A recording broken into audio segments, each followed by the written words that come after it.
बुरे काम करने वाले लोग सुखी और अच्छे कर्म करने वाले दुखी क्यों होते हैं? एक बार ये कहानी जरूर सुने।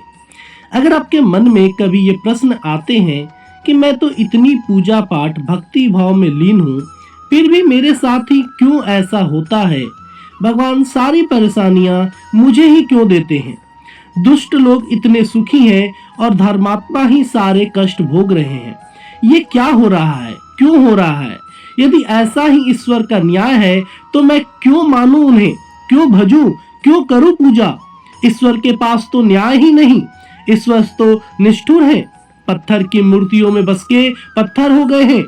आदि आदि ऐसे प्रश्न अक्सर लोगों के मन में आते हैं, खासकर तब जब वे बहुत परेशान होते हैं और दूसरों को सुखी देखते हैं। मनुष्य अपने सुख से ही संसार को सुखी मानता है और अपने दुख से ही संसार को व्यर्थ। यह सब स्वाभाविक है। जो आपके मन में जो प्रश्न आते हैं, आज उनके निदान का कुछ प्रयास किया जाए। ध्यान से पढ़िएगा। बहुतक नामक एक तीर्थ था। यहाँ नंदभद्र वैश्य रहते थे, जो बहुत ही धर्माचारी सदाचारी पुरुष थे। उनकी साध्वी पत्नी का नाम कनका था। नंदभद्र चंद्रमौली भगवान शंकर के बड़े भक्त थे।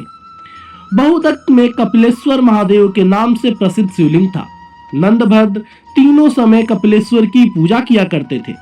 नंदभद्र कम से कम लाभ लेकर माल बेचा करते थे और ग्राहकों के साथ बराबरी और ईमानदारी का व्यवहार रखते। गलत माल और बुरा सामान नहीं बेचते और जो कुछ मिल जाता उसी में संतुष्ट रहते थे। नंदभद्र का जीवन सन्यासियों जैसा था। सब नंदभद्र के सदाचारी संपन्न सुखमय जीवन की प्रशंसा करते। नंदभद्र के पड़ोस में रहने वाला सत्यव्रत, जो बड़ा ही नास्तिक और दुराचारी था, उनसे जलता था। सत्यव्रत चाहता था कि किसी प्रकार नंदभद्र का कोई दोष दिख जाए तो उसे धर्म के मार्ग से गिरा दूं। नंदभद्र पर झूठे आरोप लगाना और सदा उनके दोष ही ढूंढते रहना उसका स्वभाव बन गया था।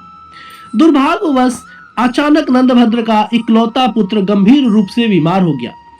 नंदभद्र ने दुर्भाग्यमान शोक नहीं किया। पुत्र के बाद उनकी पत्नी कनका भी गंभीर रूप से बीमार हो गई। नंदभद्र पर विपत्तियां आई देखकर उनके पड़ोसी सत्यव्रत को बड़ी खुशी हुई। उसने सोचा कि शायद नंदभद्र को धर्म से भटकाने का यही अवसर है। उसने नंदभद्र को सांत्वना देने का ढोंग करते हुए कहा, तुम्हारे जैसे धर्मात्मा को यह दुख उठाना पड़ रहा है। लगता है कि धर्म कर्म सब ढकोसला है। कई बार सोचा कि मैं तुमसे कहूं, पर संकोचवश कहा नहीं।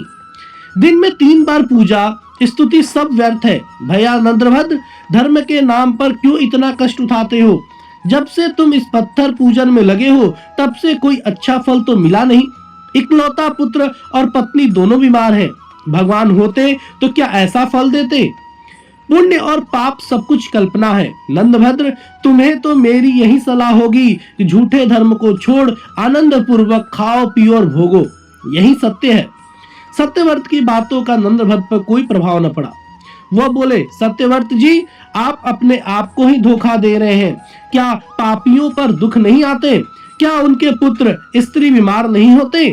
जब सज्जन दुखी होता है तो लोग सहानुभूति जताते हैं, पर दुराचारी के दुख पर कोई सहानुभूति नहीं दिखाता। अतः धर्म पालन करने वाला ही ठीक है।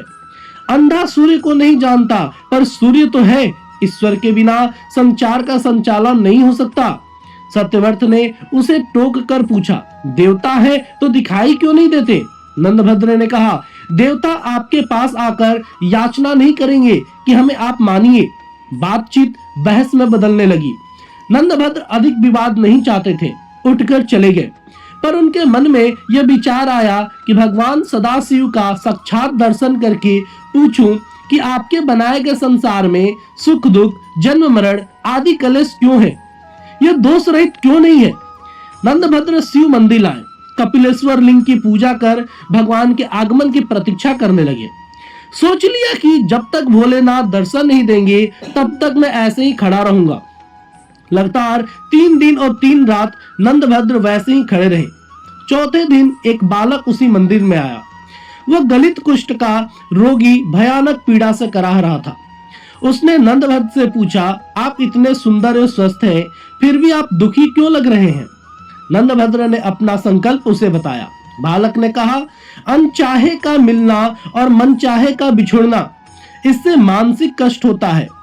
रोग और परिश्रम से शरीर को कष्ट होता है।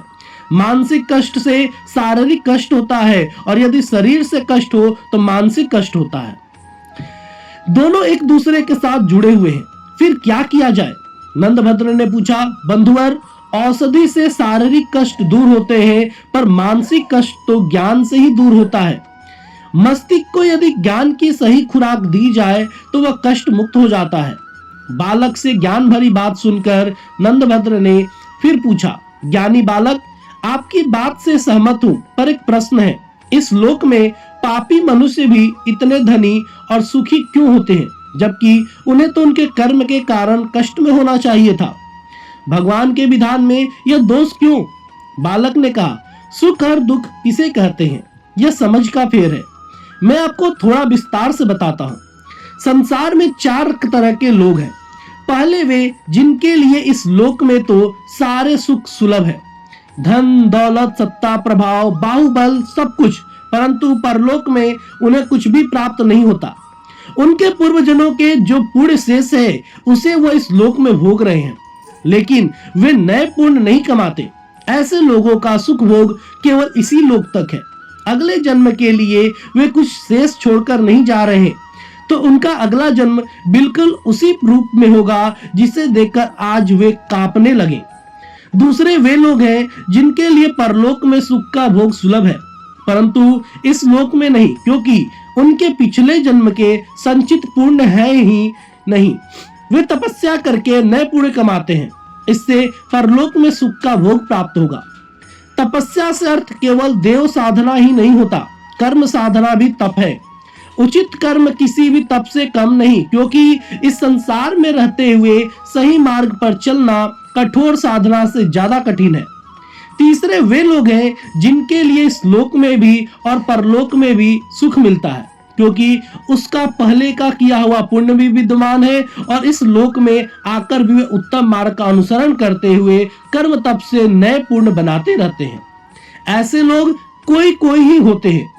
चौथे वे जिनके लिए न तो इस लोक में सुख है और न परलोक में, क्योंकि उनके पास पहले का कोई पुण्य संचित तो है नहीं, और इस लोक में भी वे पुण्य कमा नहीं रहे। ऐसे नीच जनों को धिक्कार है। वे सर्वदा त्याग के योग हैं और इस लोक में अपमानित होते हुए ही जीवन बिताते हैं, और न जाने कितने जीवन ऐसे ही बीतेंगे तब तक, जब तक कि मेरी तरह उन्हें किसी तपस्वी का मार्गदर्शन न प्राप्त हो जाए। इसलिए हे वैश्वर, आप अपने पड़ोसियों मित्रों द्वारा कही बात को मन में रखो ही नहीं, उन्हें तो अपने कान में ही प्रवेश न करने दो। आप इस जन्म में भगवान सदाशिव के भजन में लग जाएं, जिससे आप जन्म के बंधन से ही मुक्त हो सकते हैं। एक छोटे बालक के मुख से ऐसी ज्ञान भरी और रहस्यपूर्ण बातें सुनकर नंदभद्र बड़े प्रसन्न हुए। उनका सारा भ्रम, सारी शंका का निवारण हो चुका था।